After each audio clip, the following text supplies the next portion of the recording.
तेरे वादे तो झूठे निकले भाई। प्लीज एक बार तो बोल दे, मेरे बेटे का एक बार चेहरा तो दिखा दो। ये शब्द हैं उस परिवार के जिसने अभी अभी अपने बहादुर बेटे को हमेशा हमेशा के लिए खो दिया। एक पिता जिसकी आंखों से आंसू रुकने का नाम ही नहीं ले रहे। इस परिवार का दर्द हम या आप इतने अच्छे से ना समझ पाएं, लेकिन इस परिवार की बातों से साफ देखा जा सकता है कि इस परिवार के लोगों की उम्मीदें पूरी तरह से चूर चूर हो चुकी हैं। वो पिता जो कभी अपने बेटे के घर आने पर खुशी से झूम उठते थे, आज उनके चेहरे पर आंसुओं के अलावा कुछ दिखाई ही नहीं दे रहा। आज एक बहन ने उस भाई को खो दिया जिस भाई ने उसकी शादी कराने के कितने सपने देखे थे और जिसकी बाहों से उस बहन को डोली में बैठना था। दरअसल हम बात कर रहे हैं कैप्टन श्रेयांश कश्यप की, जो कि भारतीय सेना की 27 माउंटेन डिवीजन के साथ उत्तरी सिक्किम के योंगडी में तैनात थे। वो 8 जून 2019 को 108 इंजीनियर रेजिमेंट के द बॉम्बे सैपर्स में कमीशन हुए थे। वो 108 इंजीनियर रेजिमेंट के साथ सिक्किम के विभिन्न क्षेत्रों में 15,000 तक की ऊंचाइयों पर विभिन्न आउटपोस्ट को दुरुस्त करने में जुटे हुए थे। 27 मई को ड्यूटी के दौरान उनके सीने में दर्द उठा।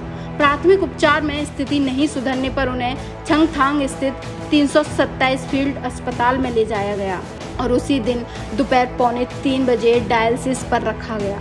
उनके घर वालों को तुरंत इसकी जानकारी दी। जानकारी मिलते ही कैप्टन श्रेयांश के पिता सिर्फ और सिर्फ 5 घंटे में मेरठ से उस अस्पताल में पहुंचे जिस अस्पताल में कैप्टन श्रेयांश को भर्ती कराया गया था। एक पिता के दर्द को उस समय बस वही समझ सकते थे। जब तक वो अपने बेटे के पास नहीं पहुंच गए, तब तक उनको किसी की भी बताई हुई बातों पर भरोसा नहीं हो रहा था।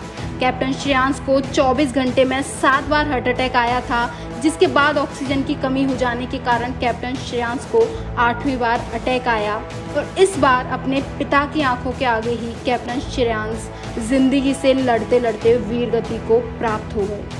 आपको बता दें, शहीद कैप्टन श्रेयांश कश्यप अपनी बहन की शादी बहुत धूमधाम से कराना चाहते थे। इसके लिए होली पर छुट्टी आने के दौरान उन्होंने खाने के मेन्यू से लेकर विदाई तक के कार्यक्रम तय कर दिए थे। पापा से कहा था, आपको कुछ नहीं देखना है, सब कुछ मैं करूंगा, आप बस मेहमान नवाजी करना। शनिवार को श्रेयांश के पिता शिव गोविंद सिंह ये बताते हुए रोने लगे और बोले, अब कौन सब क्या देखेगा, मेरा तो दोस्त और मेरा दाहिना हाथ हमेशा हमेशा के लिए मुझसे छूट गया। जिस बेटे को उन्होंने उंगली पकड़कर चलना सिखाया था, आज उसके पार्थिव शरीर को लेकर घर पहुंचे तो कोहराम मच गया। पत्नी, बेटी और छोटा बेटा उनसे लिपटकर बस यही पूछ रहे थे, पापा श्रेयांश को आप आज ऐसे क्यों लेकर आए हो?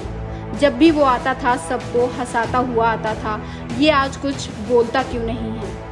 मूल रूप से बनारस के BHU के पास टिकरी गांव निवासी शिव गोविंद सिंह की 15 साल पहले power grid corporation of India में नौकरी लगी थी। तब से ही वो परिवार के साथ मेरठ में ही रहने लगे। बड़े बेटे श्रेयांश कश्यप की शुरुआती पढ़ाई मोदीपुर स्थित DMA स्कूल से हुई। गाजियाबाद स्थित काइट से इंजीनियरिंग की। शुरू से ही होनहार श्रेयांश ने जब सेना में जाने का मन बनाया तो परिवार को पता नहीं चला। बस यही कहते थे कि पापा सेना में जाकर कुछ करना चाहता हूँ। 12वीं तक स्कूल के टॉपर रहे। सेना में चयन के बाद IMA देहरादून गए तो वहाँ भी अव्वल रहे। सेना में कमीशन होने के बाद से शादी के रिश्ते आना शुरू हो गए, लेकिन श्रेयांश से बड़ी बहन उनकी सृष्टि हैं। इसलिए उन्होंने पापा से कहा कि रिश्ते वालों को बता दीजिए कि पहले मुझे अपनी बहन की शादी करनी है। इतनी साफ सोच रखने वाले बेटे को आज इस परिवार ने हमेशा हमेशा के लिए खो दिया है। दोस्तों, जिस 18,000 फीट की ऊंचाई पर कैप्टन श्रेयांश कश्यप भारत की सरहदों की रखवाली कर रहे थे, वहां सरहद पार से आए दुश्मनों से बड़ा दुश्मन वहां का हड्डियों को गला देने वाला और खून को जमा देने वाला तापमान होता है। यहाँ जंग दुश्मन से नहीं बल्कि खुद को सुरक्षित रखने की होती है, ताकि जब भी दुश्मन बॉर्डर पार से कोई कायराना हरकत करे तो उसे मुंह तोड़ जवाब दिया जा सके। कैप्टन श्रेयांश कश्यप वो वीर सपूत हैं जो अपनी अंतिम सांस तक जिंदगी से लड़ते लड़ते वीर गति को प्राप्त हुए।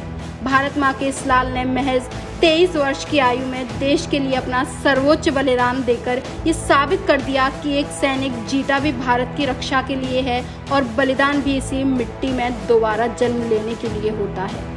वीर सपूत कैप्टन श्रेयांश कश्यप के बलिदान को शिवालिक जनरल नमन करता है। जय हिंद, जय भारत।